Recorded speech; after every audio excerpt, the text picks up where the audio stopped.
लोगों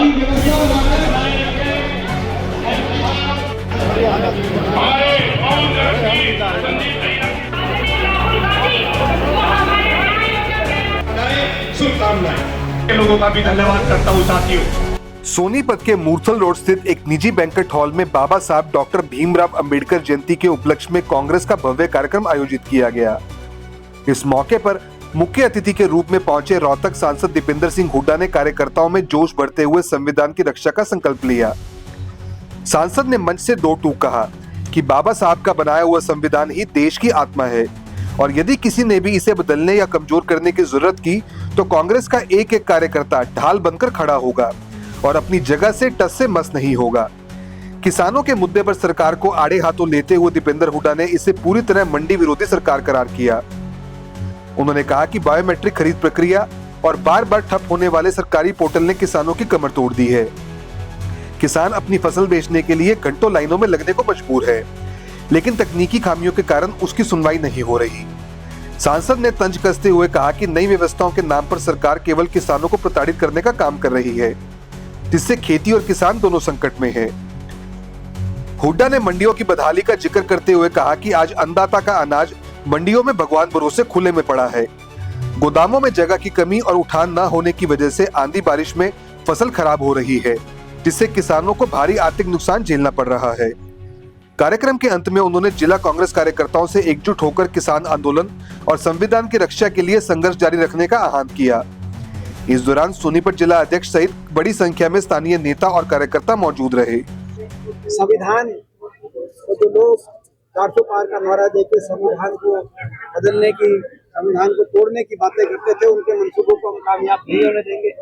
ये देश में संविधान से व्यवस्था है और संविधान हमेशा सर्वोपरि रहेगा। संविधान का टस से मस भी हम होने नहीं देंगे। हम आज जो संकल्प लेते हैं, जय संविधान के नारे से मैंने शपथ ली थी। लोकसभा में मुझे टोका गया था स्पीकर साहब द्वारा, क्योंकि उनको तकलीफ हुई थी उस बात की। वो उनको नहीं, सरकार को तकलीफ हुई थी। तो आज हम दोबारा से जय संविधान बोलते हैं और वो नारा हम भारत दोबारा लगाएंगे और देश में संविधान की रक्षा करने की, देश में लोकतंत्र की रक्षा करने की, बाबा साहब की सोच को आगे बढ़ाने का आज हम संकल्प। कब तक नामों की घोषणा आपने कर रहे? चुनाव का बिल्कुल पूछ चुका, कभी चुनाव 10 मई को जो वोट डालने, 13 मई को रिजल्ट आने। हाँ, जो आपकी जो समय की प्रक्रिया है, नॉमिनेशन की तारीखें आप तक है, उसके अनुसार मंडियों का दौरा किया है कांग्रेस पार्टी, मंडियों का दौरा कर रही है। किसानों में मंडियों की कल रात को देर रात गोहाना मंडी में भी था, आपने देखा, और आज भी इसके बाद में जाऊंगा।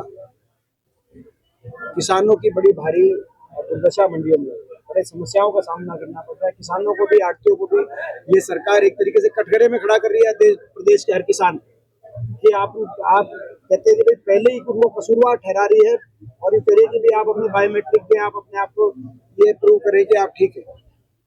ऐसी व्यवस्था दी गई है। कल पोर्टल ही बंद हो गया, पोर्टल सरकार का कल पोर्टल बंद था, ठप, जिसकी वजह से ना तो खरीद हो पा रही थी, उठान तो भी हुआ ही नहीं मंडियों में, और खरीद भी मंडियों में बहुत ही जिस रफ्तार से चल रहा है। आज किसान का अनाज आज भगवान भरोसे आज खुले में पड़ा, लेकिन दाना नहीं मिल रहा कहीं। तो आज ये सरकार कह रही है और ऐसे नॉर्म्स लाए गए हैं नमी को लेकर, FCI के नॉर्म्स जो है वो उनको नॉर्म्स को लेकर कहीं ना कहीं नियत है सरकार की। जो सरकार मंडी विरोधी सरकार हो, 750 किसानों की मन को सरकार को याद दिला दूं, ये जो मंडी व्यवस्था, न्यूनतम समर्थन मूल्य बचे, ये 750 किसानों की कुर्बानी से बचे।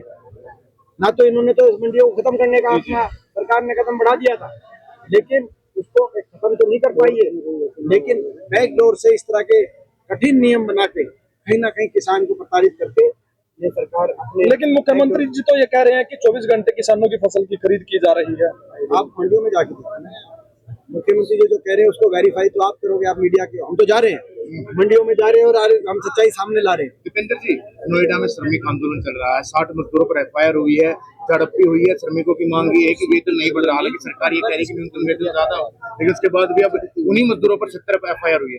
ये तो बीजेपी मजदूर विरोधी पार्टी है, श्रमिक विरोधी पार्टी, किसान विरोधी पार्टी, तो बड़े धन्ना सेठों के पक्ष में चलने वाली पार्टी है। क्या आप स्टॉक मार्केट में एक सफल और प्रोफेशनल ट्रेडर बनना चाहते हैं? तो जुड़िए ट्रेडिंग गुरुकुल से, जहां आपको मिलता है 19 साल से भी ज्यादा का भरोसेमंद अनुभव। 6000 से भी ज्यादा स्टूडेंट्स को हमने सिखाया है लाइव मार्केट में ट्रेड करना। यहाँ सीखें स्टॉक, फॉरेक्स और क्रिप्टो ट्रेडिंग बिल्कुल बेसिक से। अपनी स्किल्स को अपग्रेड करने के लिए हमारी ट्रेडिंग गुरुकुल ऐप इंस्टॉल करें। आज ही कॉल करें और अपने ट्रेडिंग करियर की शुरुआत करें।